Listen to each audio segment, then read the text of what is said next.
insonni namozdagi ajri avvalo Alloh taologa bo'lgan ixlosi va qalbni xushusiga qarab komil qilinadi. Ikkinchidan esa sunnatlarni qanday ado etganiga bog'liq bo'ladi.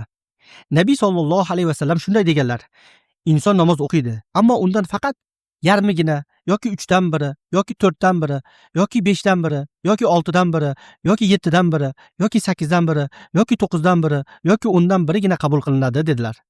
Shuning uchun shunday bo'lishi mumkinki, ikki kishi bir vaqtning o'zida bir masjidda, bir imom ortida, bir xil muddatda, bir xil harakatlar bilan, bir xil rukunlar va vojiblar bilan namoz o'qiydi, lekin ularning ajri osmon bilan yerchalik farq bo'ladi.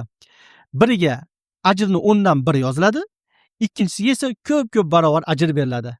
Farq qayerda? Farq namozni tashqi ko'rinishida emas, farq qalbni hozirligida, ixlosni rostligida va xushuni komilligidadir.